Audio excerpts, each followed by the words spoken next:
అభిమానించాం కదా, తనని చూసి నేర్చుకుంటాం. మీకు ఇష్టమైన డైరెక్టర్ హరిశంకర్ గారు కాకుండా ఇంకా టాలీవుడ్ ఇండస్ట్రీలో? రాఘవేంద్రరావు గారు. రాఘవేంద్ర గారు. తర్వాత హరిశంకర్ సారు. వాళ్ళిద్దరే. ఇంకా వేరే వాళ్ళు కూడా గురు లేరని కాదు కానీ ఏదో మంచిగా అనిపిస్తుంది. మీ ఫేవరెట్ హీరో? రవితేజ. రవితేజ గారికి పాడే అవకాశం వస్తే పాడతారా? 100% పాడతా. నా డ్రీమ్ పాడి నా కష్టాలు నా బాధలన్నీ ఆయన చూసుకుంటే చెప్పుకోవాలి. నువ్వే సాంగ్ పాడారు, అలాంటి సాంగ్ పాడాలి. మంచి అంతకన్నా మీద పెద్ద సాంగ్ పాడాలండి మీరు. అసలు యాక్చువల్లీ రవితేజ గారు రీసెంట్గా తీసినటువంటి సినిమాకి అయిపోవాలి కానీ టైం అంతే, ఇక ఏదో రోజు వస్తుంది అవకాశం. అంతే అంతవరకు మనం చేస్తున్నాం. ఇప్పుడైతే హ్యాపీగా ఉన్నారు మీరు? ప్రస్తుతం అయితే హ్యాపీగా. ఒకప్పుడు ఇదే కృష్ణనగర్ రోడ్డు మీద చాలా ఇబ్బందులు పడుతూ ఫుడ్ కూడా డబ్బు లేని పరిస్థితిలో ఉన్నారంట. నిజం 100%. చాలా ఇబ్బందులు పడ్డారు. ఎందుకు అసలు ఈ సినిమా అంటే, సినిమా ఇండస్ట్రీ అంటే ఎందుకు అంత పిచ్చి అసలు? ఇది ఎందుకు పిచ్చి అంటే అన్న, ఇది చాలా మందికి వచ్చే ఆలోచన కాదు, చాలా మందికి వచ్చే కళ కాదు. మన కళను ప్రపంచానికి పరిచయం చేసుకోవచ్చు.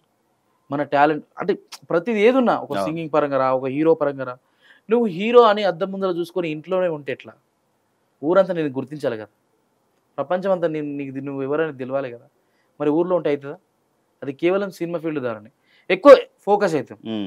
ఇప్పుడు నా వాయిస్ నేను ఊర్లోనే అనుకుంటే నేను మీ ముందు వరకు వచ్చేవాడిని. ఇక్కడ నుంచి నా స్టేజ్ ఎంతవరకు ఉందో తెలియదు. అలాగే ప్రతి ఒక్కరు ఊరు నుంచి స్టార్ట్ అయిన వాళ్ళే.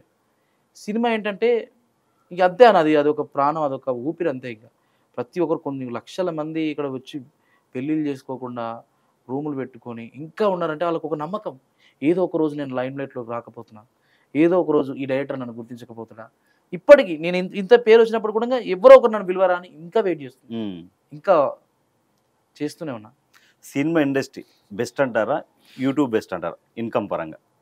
యూట్యూబ్ బెస్ట్ అన్న. సినిమాను మనం ఒక అవకాశంగానే పెట్టుకోవాలి.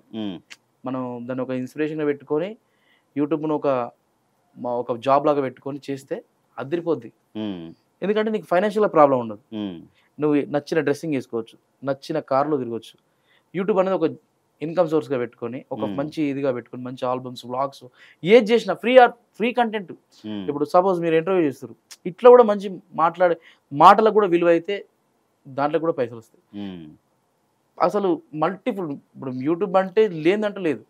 నువ్వు ఒక చిన్న ప్రయోగం చేసి చూపించినా ప్రపంచానికి తెలిసిపోతావు. నువ్వు ఒక పాట పాడినా అరే ఏం పాడినా అంటావు. సో తొందర లైమ్ లైట్లోకి వస్తావు. దాన్ని యూటిలైజ్ చేసుకొని సినిమా వరకు రమ్మని నేను చెప్తున్నాను. సినిమా డైరెక్ట్ వచ్చి మనం ఏంటంటే డైరెక్ట్ వచ్చి మనం ఒక పెద్ద స్టేజ్ మీద కూర్చుంటాం. అది కరెక్ట్ కాదు. మెల్లమెల్లగా పోవాలి. మెల్లమెల్ల పోతే నీకు కూడా అనుభవం వస్తుంది, పడిపోవు. మీరు ఛానల్ పెట్టారా? యూట్యూబ్ ఛానల్ పెట్టాను. ఏంటి ఛానల్ పేరు? Multistar Ram official. అంటే సకల కళల వల్లబుడు. వల్లబుడు అని నేను చెప్పలేను కానీ, సకల కళ వల్లబుడు అని నేను చెప్పలేను కానీ, అన్ని కళలు నేను చేయగలననే కాన్ఫిడెన్స్ తోనే మల్టీస్టార్ రామ్ అఫీషియల్. ఎంత ఇన్కమ్ వస్తుందన్న? ఇప్పుడు ఫర్ మంత్ నాకు 50 వరకు వస్తుంది. ఇప్పుడు మీరు చేసిన ఆల్బమ్స్ మొత్తం దాంట్లో పెడతారా అన్ని సాంగ్స్? లేదు అబ్బో, అవి పెట్టుకుంటే కింద మెర్సిడీ బెంచ్ ఉంటుండే. అంతేనా?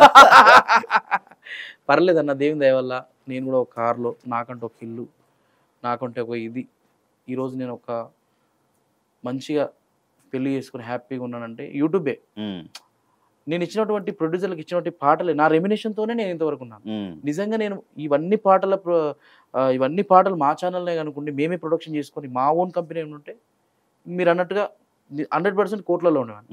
పర్లేదు, ఆశ అంటూ ఏం లేదు. మెల్లమెల్లగా పోతా ఉన్నాం. ప్రస్తుతం తినడానికి ఉండడానికి ఏమి డోకలేదు. ఇంకా చేయాల్సింది చాలా ఉంది. మనకు వచ్చిన పేరు చారానే, ఇంకా బారాను. సింగర్ రామ్ ఫస్ట్ రెమ్యునేషన్ ఎంత? ఫస్ట్ నా రెమ్యునేషన్ అన్న, నేను డిఆర్సి సునీల్ సార్ని పాట హిట్ అయిన తర్వాత నేను ₹1 కూడా అడగలే. ఆయన్నే ఫోన్ ఒకటి పగిలిపోయింది అది. నాకు ఫోన్ కావాలంటే ఒక మంచి అప్పట్లోనే 18,000 ఎంతో ఎంఐ ఫోన్ ఒకటి తీసుకొని వచ్చి నాకు ఇచ్చి ఒక ₹10,000 చేతిలో పెట్టింది. నిజంగా చెప్తున్నా, ఎంత లక్కీ హ్యాండ్ అంటే ఆయనది. ఏమంటూ దీవించి నాకు ఇచ్చాడు. సరే, ఆయనకు మంచి పేరు రోజు రావచ్చు, కమర్షియల్గా మంచిగా ఎదగొచ్చు, నేను కాదను. కానీ ఆయన చేతుకుంటే ఏది ఇచ్చినా మంచిగా కలిసి వచ్చింది. ఫస్ట్ రెమ్యునేషన్ అది 10,000. మీకు కొంతమంది పాట పాడించుకున్నాక మనీ ఇవ్వకుండా, డబ్బులు ఇవ్వకుండా ఎగ్గొట్టిన వాళ్ళు ఎవరైనా ఉన్నారా? అట్లా ఎవరు ఇబ్బంది తీసుకున్న వాళ్ళు అట్లా ఎవరు ఇబ్బంది పెట్టలేదు. ఎందుకని అలా కానీ వాళ్ళ దగ్గర ఎందుకంటే మనతో పాడిస్తున్నాం అంటేనే వాళ్ళు మెంటల్గా ఫిక్స్ అయి ఉంటారు. అన్నకి ఇంత ఇవ్వాలి. ఇప్పుడు సపోజ్ అన్నకి ఇంత నడుస్తుంది అనుకో, ఒక 5 రిక్వెస్ట్ చేద్దాం, ఒక 10 రిక్వెస్ట్ చేద్దాం అని వస్తారు తప్ప ఇట్లా అట్లా చేసుకోమైతే ఎవరు చేయలేదు. ఏముంటే చిన్న చిన్న ఉండొచ్చు కానీ అవి పెద్దగా ఎలివేట్ చేయాల్సిన అవసరం లేదు. ఇప్పుడు ఎవరన్నా కొత్త వాళ్ళకి అవకాశం ఇవ్వాలనుకుంటే మీ తమ్ముడు రాసిన సాంగ్స్కి మీరు పాడించే అవకాశం ఉందా? ఉందా, నాకు 100% ఉంది. ఎందుకంటే మనం కూడా ఆ బాధలు ఎదుర్కొని వచ్చిన వాళ్ళమే కాబట్టి నేను నిజంగా వర్తబుల్, నిజంగా వాళ్ళ దగ్గర వాయిస్ ఉందంటే నేను వాళ్ళు ఎవరైనా సరే, ఇప్పుడు నేను ఈ ఒక మన ఛానల్ ద్వారా కూడా చెప్తున్నా, నేననే కాదు ఎవరైనా అవకాశం ఇస్తారు, నేనేం పెద్ద ఇదని చెప్పట్లేదు. ఖచ్చితంగా నేను వాళ్ళ గురించి నేను సపోర్ట్ చేస్తాను. అది యాక్టింగ్ పరంగా కానివ్వండి, సింగింగ్ పరంగా కానివ్వండి, ఇంకేదైనా మల్టిపుల్ ఏ కళ అయినా పర్లేదు నేను ఆదరిస్తాను. అది హీరో కానివ్వండి, హీరోయిన్, ఎనీ టైప్ ఆఫ్ ఖచ్చితంగా నా సపోర్ట్ ఉంటుంది. ఇప్పుడైతే నేను సింగింగ్ పరంగా ఒక చేసిన ఒక 5-6 మందికి, తర్వాత యాక్టింగ్ పరంగా కూడా కొంచెం చేస్తూ ఉన్నాను. చూద్దాం, ఇంకా మంచి ఒకటి ఆల్రెడీ నేను మల్టీ స్టార్ ఆప్షన్ పెట్టిన, అందులో కొత్త వాళ్ళకు కూడా నేను అవకాశాలు కల్పిస్తూ ఉన్నాను. ఇప్పుడు ఎది తీసుకుంటారు రెమ్యునేషన్ అంటే? చాలా మందికి రామన్నతో పాడించుకోవాలనుకునే వాళ్ళకి తెలియని వాళ్ళు ఉంటారు కదా, చెప్పొచ్చు అని కూడా చెప్పండి, లేదంటే లేదు, నో ప్రాబ్లం అన్న. మనం ఏం పెద్ద ప్యాన్ ఇండియా రేంజ్ ఏమి ఉండదు కానీ రీజనబుల్ అయినా చాలా రీజనబుల్. అంటే నాకు ఒక్కరోజు వచ్చే హై రెమ్యునేషన్ నాకు వద్దు. ఎప్పుడు అదొక ప్రవాహంలా ఉండాలి, స్పాన్ ఉండాలి. ఈరోజు సరే ఇప్పుడు ఫేమ్ ఇంతవరకు ఉంది, రప్ప తీసుకున్న తర్వాత లేదు, ఎట్లుంటుంది? అరే రామన్న ఉన్నా లేకున్నా ఒక రెమ్యునేషన్ కట్టుబాటు చేస్తారా. నేను చాలామందికి వాళ్ళకి తెలుసు, నేను చాలామందికి తర్వాత ఇస్తుంటే కూడా పాడిన సందర్భాలు ఉన్నాయి, సగానికి సగం బేరం ఆడితే కూడా పాడిన సందర్భాలు ఉన్నాయి. అంటే నన్ను నా వాయిస్ కావాలని వచ్చింది, ఫస్ట్ నేను అదే చూసుకుంటా, పైసలు తర్వాత మ్యాటర్. ఫస్ట్ నేను నా వాయిస్ ద్వారా వాడిని సాటిస్ఫై చేస్తా, తర్వాత వాళ్ళు ఇస్తారు ఖచ్చితంగా.